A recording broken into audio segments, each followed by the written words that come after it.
Hello everyone, most welcome. देखिए, जैसा कि मैंने आपसे पिछले क्लास में कहा था कि अभी 10 दिन हमारे पास बचे हैं। हालांकि 10 में से भी एक दिन तो कम हो गया और हम कंप्लीट कोर्स आपको रिवाइज करवाएंगे। और इसी क्रम में ये हमारी सेकंड क्लास है जिसमें शॉर्ट कंपोजिशन में हम अभी करेंगे एडवर्टाइजमेंट। जैसा कि हमने पिछली क्लास में नोटिस आपको 2 नोटिस बताए थे। और किसी भी प्रकार का कंफ्यूजन मत रखिए। आप जो मैं बेस्ट फॉर्मेट बता रहा हूँ, जो फिक्स लाइंस बता रहा हूँ ना, वो लाइंस अच्छी तरह से अगर आपने याद कर ली तो ये 4 नंबर आपके हैं। आप कॉन्फिडेंस रखिए। पिछले वर्षों की जो बोर्ड की जो कॉपीज में चेक कर रहा हूँ, पिछले 10 सालों की कॉपीज चेक करने का जो बच्चों एक्सपीरियंस है, उस एक्सपीरियंस के आधार पर मैं आपको बेस्ट एग्जाम्पल दूंगा, बेस्ट पैटर्न आपको बताऊंगा, बेस्ट जो फॉर्मेट होता है वो बताऊंगा। और उसके आधार पर जो बेस्ट मोस्ट इंपोर्टेंट जो क्वेश्चन है जो आपकी परीक्षा में आ सकते हैं वही बताऊंगा। चलिए, ये जो क्लास है हमारी, ये क्लास रहेगी टोटली एडवर्टाइजमेंट लेखन, एडवर्टाइजमेंट राइटिंग को लेकर के। और शॉर्ट कंपोजिशन में ये हमारा दूसरा टॉपिक है। बच्चों, ये जो टॉपिक है ये आपका परीक्षा में 4 नंबर का पूछा जाएगा। किस तरीके से एडवर्टाइजमेंट पूछे जाते हैं, कितने प्रकार के होते हैं और उसका आंसर आपको कैसे लिखना है। तो चलिए शुरुआत करते हैं। सबसे पहले तो आपको ये ध्यान रखना है कि जो एडवर्टाइजमेंट होते हैं ये एक्चुअली लोगों को बताए जाते हैं किसी समाचार पत्र के माध्यम से, किसी टीवी चैनल पर प्रसारित करके, किसी मैगजीन में प्रसारित करके, लोगों की सूचना के लिए, लोगों की जानकारी के लिए।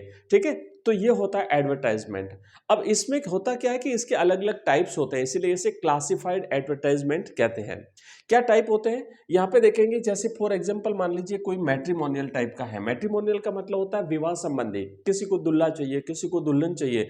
आप लोगों ने देखा होगा जो न्यूज़पेपर्स होते हैं, विशेष करके जो संडे का न्यूज़पेपर होता है, तो संडे का कोई भी न्यूज़पेपर आप उठा के देखना, बीच में एक प्रश्न आता है मैट्रिमोनियल, वैवाहिक करके, और उसमें खूब सारे छोटे छोटे एडवर्टाइजमेंट होते हैं कि दुल्हन चाहिए। जब जब आपको दुल्हन चाहिए ना, तो दुल्हन क्या, उसमें उसकी क्या क्या विशेषताएं होनी चाहिए वो सारा उसमें दिया होता है कि भाई इतने हाइट होनी चाहिए, ये गोरा रंग होना चाहिए, वो काम काम करना चाहिए, या आपको ब्राइड ग्रूम चाहिए, मान लो दुल्हा चाहिए तो दुल्हा कैसा चाहिए, वो सारी चीज़ें आपको मेंशन करनी पड़ेगी। तो वो होते हैं मैट्रिमोनियल टाइप के। इसी तरीके से एजुकेशनल होते हैं। जैसे मान लीजिए आपको टीचर की आवश्यकता है, कोई स्कूल है, उस स्कूल में किसी पोस्ट पर टीचर चाहिए, या क्लर्क चाहिए, या कंप्यूटर ऑपरेटर चाहिए, तो ये एजुकेशनल में जाएंगे। एकोमोडेशन का मतलब होता है, जैसे मान लीजिए आपको कहीं कमरा चाहिए, आपको कोई पूरा मकान लेना होता है, तो वो एकोमोडेशन संबंधी चाहिए। या किसी को बेचना है, किसी को अपना मकान बेचना है, किसी को रूम किराए पे देना है, वो इसमें जाएंगे। उसके बाद में फॉर सेल और परचेज ऑफ व्हीकल्स, किसी को अपना व्हीकल बेचना है या खरीदना है। प्रॉपर्टी एटसेट्रा, कोई भी प्रॉपर्टी अगर किसी को प्लॉट बेचना है वो।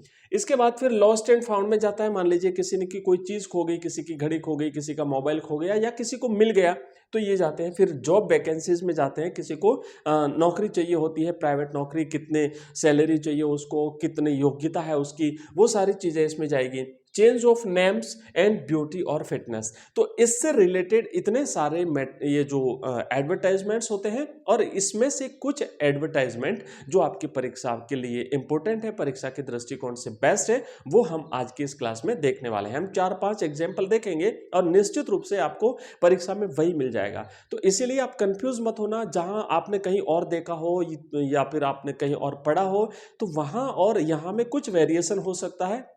उस वेरिएशन, भिन्नता में आप कंफ्यूज नहीं होइए। और जो बेस्ट एग्जांपल मैं दे रहा हूं, उस बेस्ट एग्जांपल को अभी याद कर लीजिए, आज ही याद कर लीजिए। कंप्लीट कोर्स करवाने की गारंटी बच्चों मेरी है, चिंता मत करिए। शाम को 7:30 बजे अपनी लाइव क्लास भी आएगी इंग्लिश की। चलिए शुरुआत करते हैं एक शानदार प्रश्न से। आपके सामने लिखा हुआ है कि you are an electrical engineer. समझिएगा कि आप एक इलेक्ट्रिकल इंजीनियर हैं। In need of a job, आपको क्या चाहिए, आपको काम चाहिए, है ना। और काम क्या चाहिए, अपने फील्ड से रिलेटेड काम चाहिए आपको। इन और अराउंड जोधपुर, काम भी कहाँ चाहिए, या तो जोधपुर सिटी में या जोधपुर सिटी के आसपास, दूर नहीं जाना है आपको। Right N advertisement for publication in a local newspaper. अब आप क्या करिए, आप अपने आप को एक इलेक्ट्रिकल इंजीनियर मानते हुए अपने कार्य की तलाश के लिए एक एडवर्टाइजमेंट आपको लिखना है, जो आप लोकल न्यूज़पेपर में उसे छपवा सकें। तो अब यहाँ पे ध्यान दो कि आप यहाँ पे लिखोगे कॉपी में आंसर पूरा एक साथ में इसीलिए लिख के लाया हूं ताकि आपको कंफ्यूज नहीं रहे परीक्षा में कैसे लिखना। परीक्षा में प्रश्न आपको लिखना नहीं है, परीक्षा में प्रश्न मत लिखना, प्रश्न की क्रम संख्या जैसे आपने यहाँ पे ये जो है ना ये क्वेश्चन नंबर आपने लगा दिया, क्वेश्चन नंबर लगा के मान लो ये आपका तीसरा या चौथा प्रश्न आया, तीसरा प्रश्न तो आपने 3 लगा दिया, उसके बाद आपको यहाँ पे जैसे मैंने ये लिखा है ना आंसर, ये आपने आंसर लगा दिया। जब यहाँ लगा दिया तो यहाँ लगाने की आवश्यकता नहीं है, आंसर लगा दिया। अब आप यहां पे देखो आंसर लगाने के बाद उस लाइन को छोड़ देना और नीचे वाली लाइन में लिखना सिचुएशन वांटेड। क्या चाहिए? खाली स्थान चाहिए, है ना। सिचुएशन वांटेड, पोस्ट जॉब चाहिए आपको, तो जॉब जब चाहिए होता है ना, कार्य जब चाहिए होता है तो वहां पे लिखते हैं सिचुएशन वांटेड। ये हेडिंग रहेगी आपकी। मतलब इसमें यही तो है ना, इसमें और कुछ चीज़ें एक्स्ट्रा होती नहीं है, इसका कोई पैटर्न नहीं कि भाई आपको ये रटना पड़ेगा, कि बस ये लिखना पड़ेगा सिचुएशन वांटेड। अगर आपने लिख दिया, आप चाहो तो इसे ब्लैक पेन से लिख लें, आप चाहो तो इसे ब्लू पेन से लिख लें, अंडरलाइन कर देना ताकि एग्जामिनर की दृष्टि उस पर पड़ जाए। ठीक है, आगे देखता हूँ। यहां पे लिखने के बाद में आप सीधा सीधा लिखेंगे, क्या लिखेंगे कि आप एक इलेक्ट्रिकल इंजीनियर कैसा है, वेल क्वालिफाइड हैं, आपको कितने साल का एक्सपीरियंस है, आप कितनी सैलरी चाहेंगे, आप कितने घंटे काम करेंगे, वो सब कुछ आपको इसमें लिखना है। तो देखो लिखा है कि a well qualified electrical engineer is seeking, seeking का मतलब होता है तलाश कर रहा है, क्या, अ फुल टाइम एम्प्लॉयमेंट, पूरे समय काम कर रोजगार की तलाश में। पूरे समय का मतलब समझते हो, पूरे 8 घंटे जो टाइम है। ठीक है, कहाँ पे, इन और अराउंड जोधपुर, मतलब या तो जोधपुर शहर में या जोधपुर के आसपास के इलाकों में मैं काम करने के लिए उपलब्ध हूँ। Experience 2 years in a leading multinational company, मुझे 2 वर्षों के मल्टीनेशनल कंपनी में काम करने का अनुभव भी है। आगे लिखा है अमित वर्मा, ये अपना एड्रेस दिया भाई, जिसको अगर कभी जरूरत पड़े ना, किसी भी संस्थान को, किसी भी व्यक्ति को अगर जरूरत पड़े कि हाँ ये आदमी अपने काम का है, तो वो व्यक्ति कांटेक्ट कहाँ करेगा, इसलिए एड्रेस भी देना पड़ेगा। नाम है अमित वर्मा, आप लिखेंगे 245 आदर्श कॉलोनी जोधपुर, और या फिर आप इस फोन नंबर पे फोन करेंगे। तो ये अपना एड्रेस नीचे देना पड़ेगा। बस इतना सा होता है बच्चों एडवर्टाइजमेंट लेखन, बहुत ही सिंपल है। प्रश्न में चीजें जो दी हुई है उसको समझिए, शांत माइंड से थोड़ा सा 1 मिनट विचार कर लीजिए और लिखना शुरू कर दीजिए।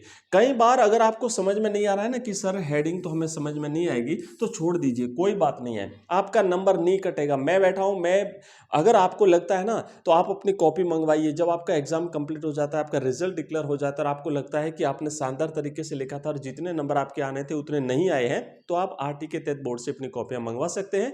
आप अपनी कॉपी मंगवा के उसमें देख लीजिए कि आपको पूरे नंबर मिले कि नहीं मिले, कहां कटे हैं। तो इस तरीके से आप शानदार तरीके से लिखना है। अगर आपको समझ में नहीं आ रहा है कि हेडिंग क्या लिखूं, तो हेडिंग आप छोड़ दीजिए। अगर हेडिंग छोड़ भी देते हैं तो नंबर नहीं कटेंगे, बट कोशिश करिए आप हेडिंग लिख दें। ये तो हमने कार्य की तलाश, जॉब के लिए एक एडवर्टाइजमेंट था। एक और एडवर्टाइजमेंट लिखते हैं हम, क्योंकि हमने यहाँ पे देखा ना अलग अलग टाइप के कितने सारे होते हैं, वैवाहिक भी होते हैं, लॉस्ट एंड फाउंड के भी होते हैं, बहुत सारे अलग अलग टाइप के होते हैं।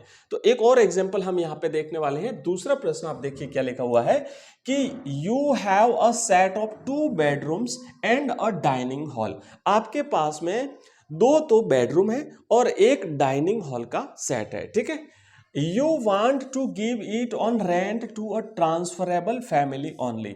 आप इन सभी को किराए पे देना चाहते हैं। तो किराए पे किसको देना चाहते हैं? जो परिवार ट्रांसफर होते हैं, जैसे मान लो कोई सर्विस वाले हैं तो उनका समय समय पर ट्रांसफर होता रहता है, तो ऐसी फैमिली को आप किराए पे देना चाहते हैं।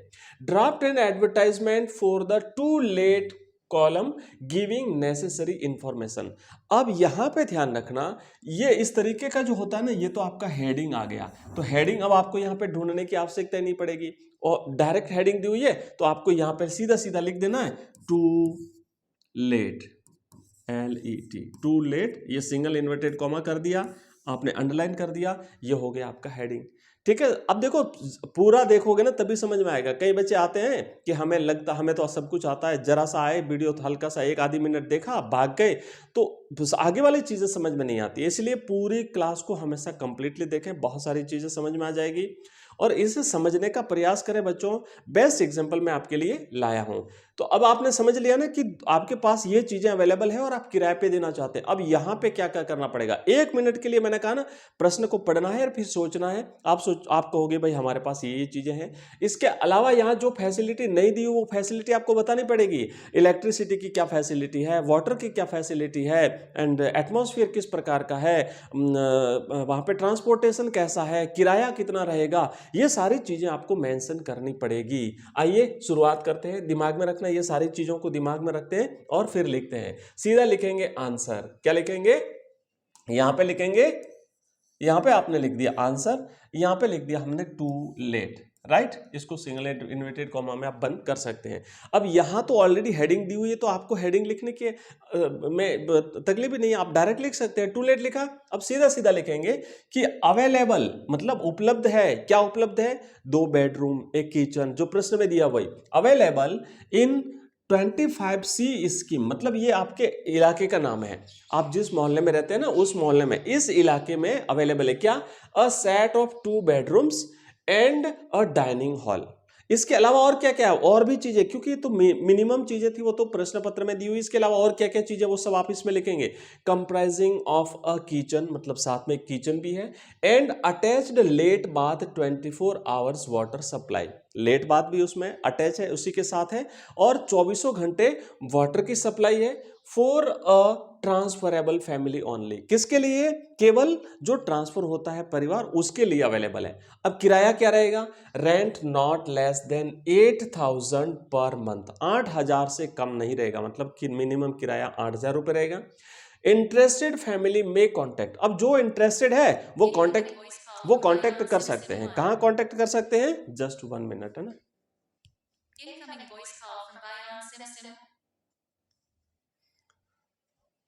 अब देखिए वो कहां पे कांटेक्ट कर सकते हैं, ये एड्रेस दिया हुआ है, इस एड्रेस पे वो लोग कांटेक्ट कर सकते हैं, ठीक है। तो ये हमारा हुआ दूसरा।